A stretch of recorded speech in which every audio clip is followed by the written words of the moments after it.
Imagine a financial disaster so massive it wiped out hundreds of billions of dollars, bankrupted thousands of institutions, and forced the U.S. government to bail out an entire industry, all because of one simple mistake.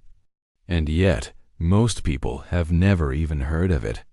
This is the story of the savings and loan crisis, the quiet catastrophe of the 1980s that reshaped American finance, destroyed public trust, and planted the seeds for future collapses like 2008. But here's the twist. This wasn't a case of greed alone.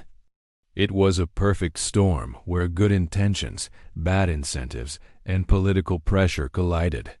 And perhaps the most haunting part, the same mistakes are quietly repeating themselves today. So, how did America's most trusted financial institutions, built to help people buy homes, end up triggering one of the largest bailouts in U.S. history? Let's rewind the clock. To understand the crisis, we first need to understand the world of savings and loan associations, also called S&Ls, or thrifts. For decades, these were the heart of the American dream. They were simple. People deposited their savings in local S&Ls, and those funds were lent out as long-term, fixed-rate mortgages to help families buy homes. It was a stable, community-driven system, small-town bankers helping their neighbors achieve homeownership. S&Ls were seen as safe, boring, even. They didn't speculate on risky assets. They didn't chase short-term profits. Their job was to keep savings flowing into housing slow, steady, and predictable. For much of the 20th century, that model worked beautifully. Until the world changed. In the 1970s, America was hit by something new. Stagflation, high inflation combined with slow growth. Energy crises, oil shocks, and rising prices sent interest rates soaring to levels unseen in modern history. For S&Ls, this was catastrophic. Here's why. Their business model depended on borrowing short-term from depositors and lending long-term in mortgages. When interest rates rose sharply, they had to pay more to keep depositors, but their mortgage income was locked in at old, low rates. They were paying, say, 15% to depositors while still earning 6% on 30-year mortgages made years earlier. That's called a maturity mismatch, and it's a banker's worst nightmare. It meant that the very structure that once made S&Ls safe fixed-rate mortgages suddenly made them unsustainable. By the late 1970s, hundreds of S&Ls were technically insolvent. But instead of letting them fail, Washington made a decision that would change everything. In 1980, the Depository Institutions Deregulation and Monetary Control Act was passed. It was meant to save S&Ls, to give them more flexibility, more freedom, and more ways to compete. For decades, strict federal caps had limited what interest rates S&Ls could pay on deposits. Now, those limits were lifted. They could finally pay higher rates to attract customers, but freedom came with temptation. Soon after, in 1982, another law, the Garn-St. Germain Depository Institutions Act, went even further. It allowed S&Ls to expand into commercial real estate, junk bonds, and other non-traditional investments. It was supposed to help them innovate their way out of trouble. In reality, it opened Pandora's box. Because here's the truth. When a struggling institution is given more freedom, it doesn't always innovate. It often gambles for survival. And that's exactly what happened. With deregulation, thousands of S&Ls suddenly found themselves free to chase high returns. They dove headfirst into real estate speculation, land development, and risky ventures far outside their original purpose. At first, it looked like a success story. New skyscrapers were rising, Commercial projects were booming, and the economy seemed to be healing. But behind the scenes, the numbers didn't add up. S&Ls were offering sky-high interest rates to attract deposits, which they then lent out to risky borrowers. They were betting on a never-ending boom. And because deposits were federally insured by the Federal Savings and Loan Insurance Corporation, or FSLIC, depositors didn't care if the bank was taking risks. Their money was guaranteed.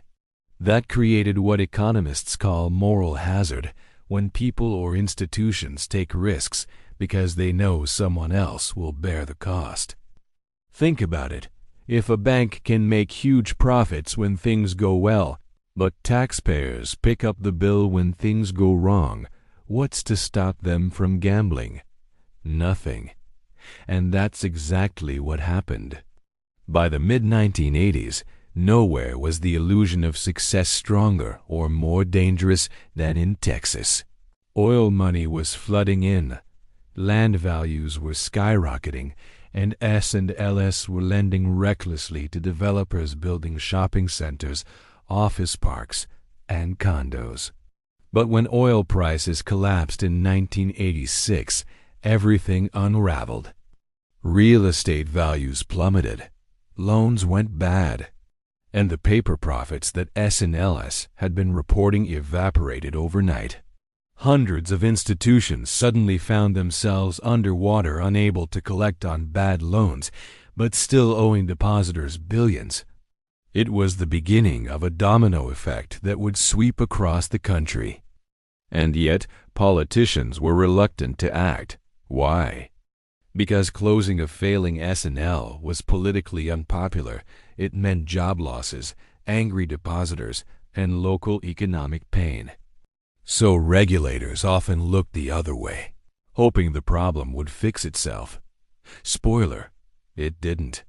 By 1987, the numbers were undeniable. Out of roughly 3,200 S&Ls, more than a third were insolvent. Losses were piling up faster than the insurance fund could handle.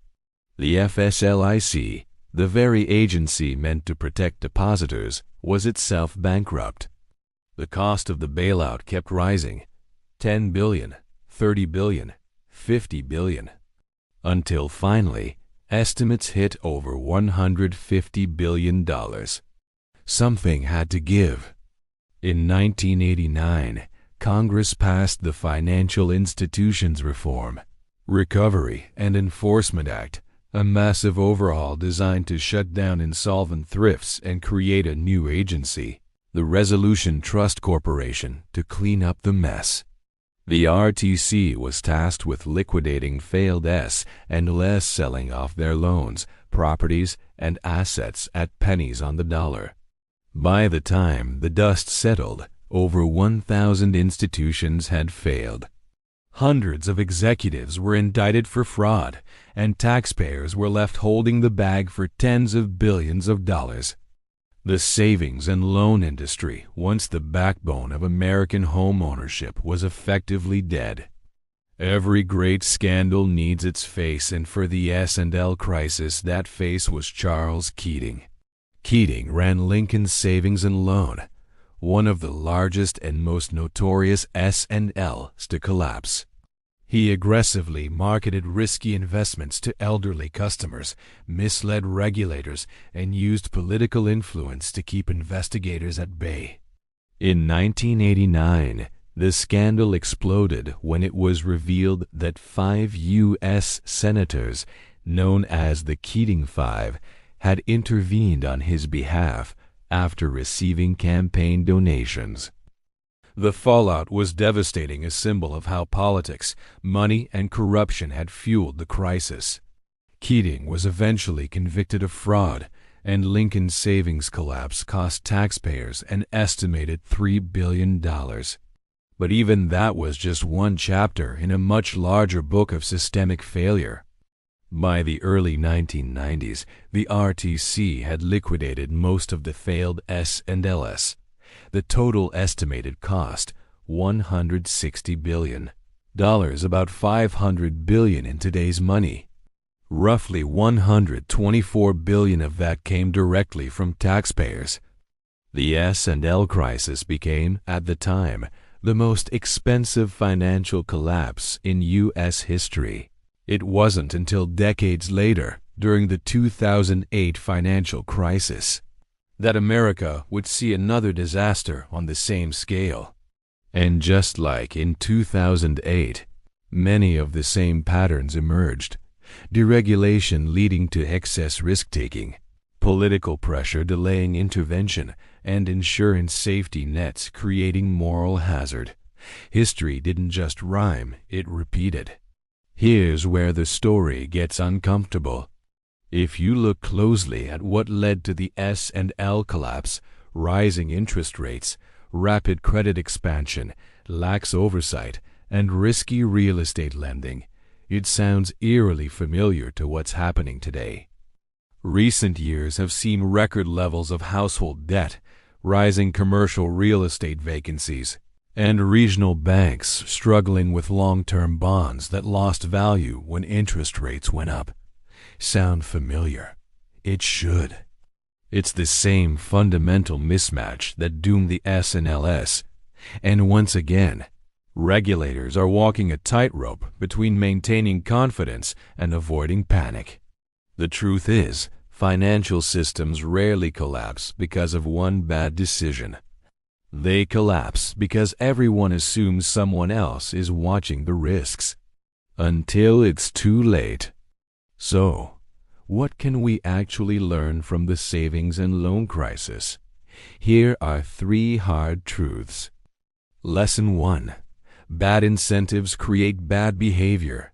When profits are privatized and losses are socialized, when risk-takers keep the upside and taxpayers cover the downside, disaster is inevitable. Lesson 2. Mismatch timing destroys stability. Borrowing short and lending long, especially in a volatile rate environment, is like balancing on a knife's edge. It only takes a small shift in interest rates to turn steady profits into massive losses. And lesson 3. Regulation isn't the enemy, it's the guardrail. Deregulation can spark innovation, but without oversight, it becomes a license for chaos. The savings and loan crisis wasn't just a financial mistake, it was a warning. A warning about what happens when optimism blinds oversight, when greed disguises itself as growth, and when politicians kick the can down the road. And yet, every generation seems to forget. In the 1980s, it was S&Ls. In the 2000s, it was mortgage-backed securities. Tomorrow, it might be something else entirely. Different names. Same logic. Same consequences. The next crisis always looks different until it doesn't. So what does the S&L crisis teach us? That trust, the foundation of any financial system, can evaporate faster than anyone expects. That safety nets meant to protect us can sometimes encourage risk instead. And that when we forget history, we pay for it all over again. The S&L collapse wasn't just an accident. It was a mirror reflecting how easily ambition, politics, and short-term thinking can undo decades of progress. If this story made you rethink what you knew about finance and history, don't let it fade into obscurity like the crisis itself. Hit subscribe and turn on notifications, because we uncover the forgotten financial disasters that shaped the modern world. Share this video with someone who still believes it can't happen again. And in the comments below, tell us, do you think the financial system today is stronger than it was in the 1980s, or just better at hiding its weaknesses? Because the next billion-dollar mistake might already be in motion. History doesn't repeat itself, but it does whisper. The question is, are we listening?